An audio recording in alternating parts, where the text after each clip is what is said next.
O teatro me deu a vida, a arquitetura, o espaço, o ensino, a sinceridade, a pintura, o silêncio. Quem disse isso foi Flávio Império, cenógrafo brasileiro, reconhecido no Brasil e no exterior. Ele também era arquiteto e artista plástico. Ele agora ganha uma exposição dedicada à sua obra aqui na Pinacoteca Estação.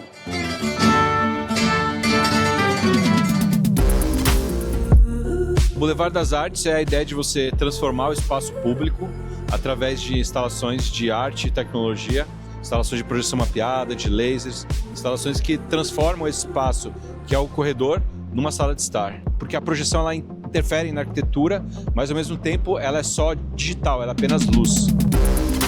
Durante algum tempo eu achei que a pátria para o escritor era sua língua, sua escrita. Mas depois eu entendi, pátria para mim são os meus filhos, meus livros. Eu acho que o Flávio é o personagem histórico por excelência. Ele frequentou todas as rodas e pensamentos dos anos 60 e 70 no Brasil. Por isso ele deixa a gente ver de dentro como a sociedade era muito mais complexa do que qualquer historiador pode imaginar. Fora isso, ele tem um interesse e uma atenção para a cultura popular que é muito especial. Isso faz com que a gente, toda vez que se depare com o pensamento do Flávio, a gente entra numa certa ideia de uma coletividade que não é só ele, é todo mundo que ele traz junto com ele. A exposição está construída cronologicamente. Ele começa a produzir fortemente em 65 e morre em 85. Então a gente consegue ver esse percurso inteiro, né, entre essas duas datas. Mas o mais interessante é a gente consegue ver a transformação do pensamento dele.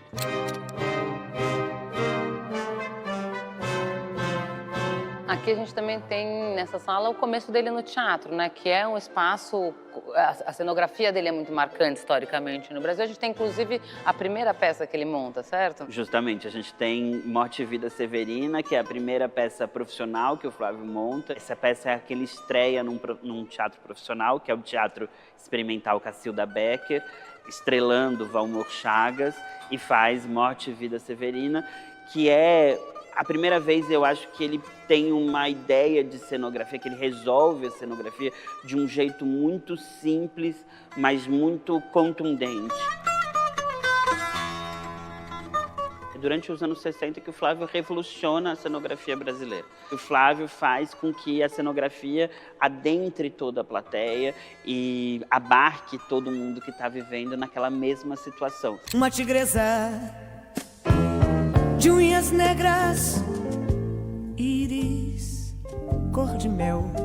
Isso é uma maquete que o Flávio fez para representar o cenário que ele pensou para Betânia. Aí o Fauzi Arap, que era um grande diretor de teatro, junto com o Flávio Império, pensam nesse show Pássaro da Manhã, que é basicamente a Betânia vindo de uma noite escura lá no fundo e trazendo a alvorada. Me falou que o mal é bom e o bem cruel.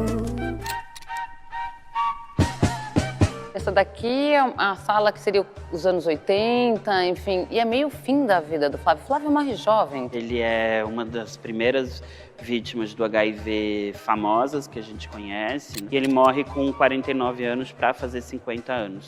Mas nesse momento ele produziu muito, talvez seja o momento da vida dele que ele produziu com mais afinco, né? Principalmente fora do teatro e mais perto do ateliê.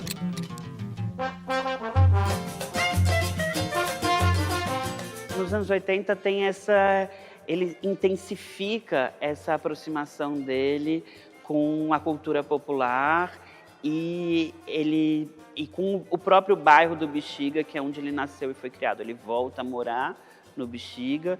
Ele escreve para a mãe dele que ele não quer mais ser um artista consagrado, que ele quer voltar a ser anônimo, um artesão do Bexiga, e ele para de assinar Flávio Império e passa a assinar Flim. é uma fase muito poética da obra, assim, né? E muito atenta a essas pequenas mudanças da vida. Domingo nós fomos num samba no Bexiga.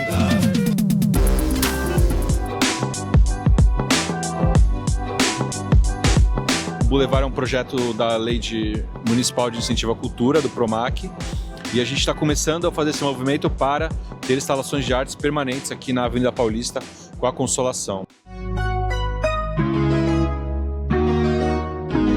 É incrível, né? Poder trazer um pouco do nosso bairro, um pouco do nosso cotidiano, trazer um pouco dessa representação das periferias aqui para o centro, através do meu trabalho, é algo que me deixa bastante emocionado, porque aqui diversas tribos se encontram.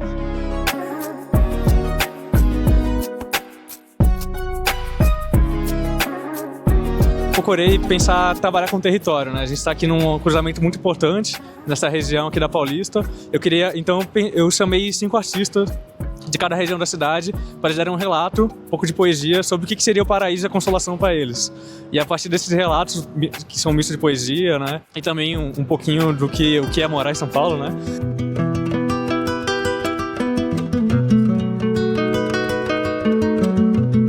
A ideia do espaço é que a arquitetura se transforme em algo amigável, algo mais democrático. Através da projeção mapeada, você pode mudar o que um prédio expressa, né? O sentimento. Então, o papel dos artistas aqui é trazer essa experiência deles, trazer a vantagem deles para esses espaços e fazer com que esses espaços se realizem, né?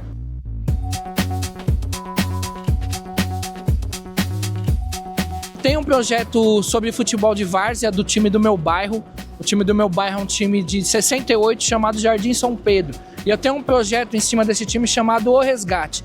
Porém, eu não queria só trazer algo relacionado ao futebol. Eu queria trazer algo do meu território. Então eu chamei mais 2 pessoas do meu coletivo, que é um coletivo audiovisual com características de pessoas pretas, né?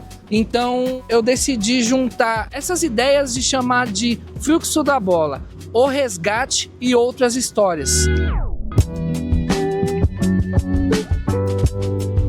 Eu trabalho mais com animação, com um pouquinho de cinema, que é minha formação. A gente vai projetar em 3 prédios diferentes e a gente teve que adaptar esse conteúdo para cada prédio, às vezes até que refazer algumas animações. É bem diferente do cinema mais convencional. Quando você vai ver um filme, é o mesmo filme que você vai ver na TV, você vai ver no cinema, né? Às vezes corta um pedacinho. Mas aqui não, às vezes um prédio é mais largo, outro é menor e a gente tem que trabalhar de uma maneira nova, né?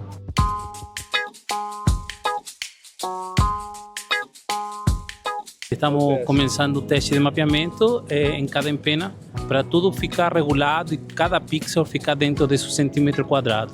Montamos uma guia de pixel onde é enviada para os artistas, os quais eles trabalham em cima dela e criam um conteúdo para poder ser projetado.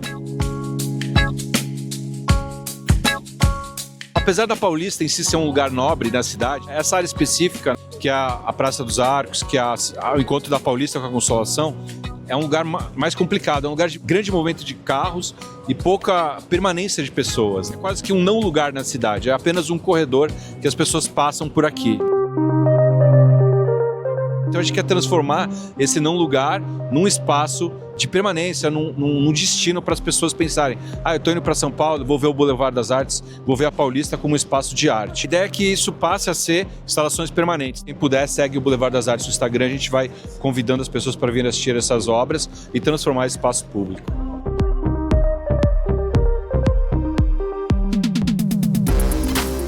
Escrever é miserável. Essa é a verdade. Mas quem entende? No início, claro, você começa com os maiores sonhos do mundo. Você aposta tudo. Tudo que você não tem. E perde.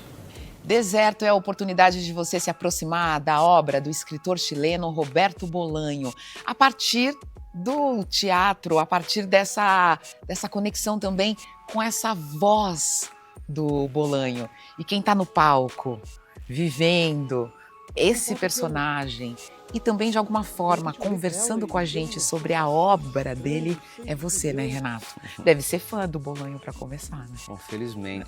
Ainda bem, né? Estar aqui representando essa força, né, de Bolanho. Você não é um herói. Você é só um humano. Perdido, como todo mundo.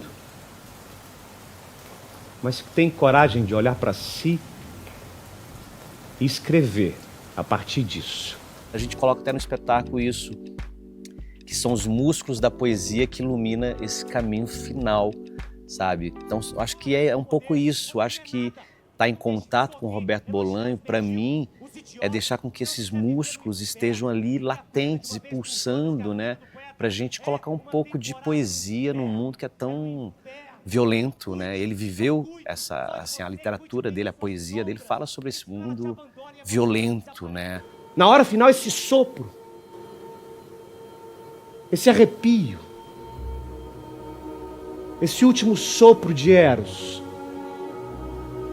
essa explosão da vontade. Que obras vocês escolheram para estar aí? E que temas vocês quiseram trazer a partir dessas obras? Então, o Luiz Felipe Reis, que é o dramaturgo e diretor, ele é um grande conhecedor de Bolanho, né? E, na verdade, foi ele que me trouxe para esse universo bolanhesco, assim, que eu fiquei muito feliz de embarcar nessa. E foi muito interessante porque ele, com esse conhecimento, ele sabia exatamente o que podia entrar nessa linha cronológica do espetáculo. No palco, esse tempo é um tempo meio expandido, né?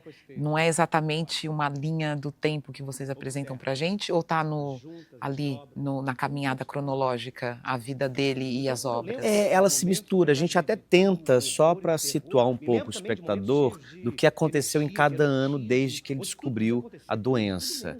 Né, em 92.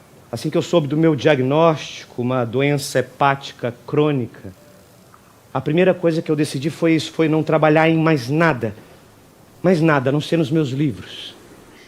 Como é que você chega ao seu Bolanho, a esse tom? Que busca sua foi essa para chegar nesse Bolanho que a gente vê no palco? A vulnerabilidade. Totalmente.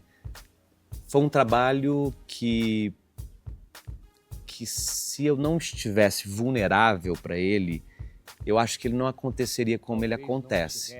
Assim, isso é muito francamente, porque a gente às vezes usa recursos, né, pra gente estar bem no palco e querer falar bem e querer estar ali, né, pronto e com todas as nossos truques e armadilhas, né, e coisas assim. Você acha que as coisas vão começar a acontecer, que você finalmente vai acontecer, só que as coisas não estão começando a acontecer. E elas estão te levando para lugar nenhum. Então, de certa forma, isso me trouxe um corpo novo, me trouxe uma voz nova, me trouxe um corpo aberto para as experiências do processo e do próprio material que a gente tinha para estudar. Eu preciso estar com a carne exposta para deixar isso vibrar e ser de verdade, para não virar uma coisa, um artifício.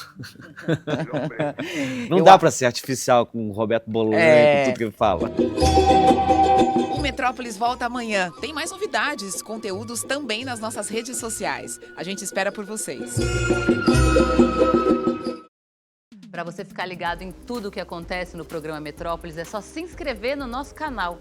Aproveita e já clica no sininho que a gente te avisa sempre que tiver coisa nova por aqui.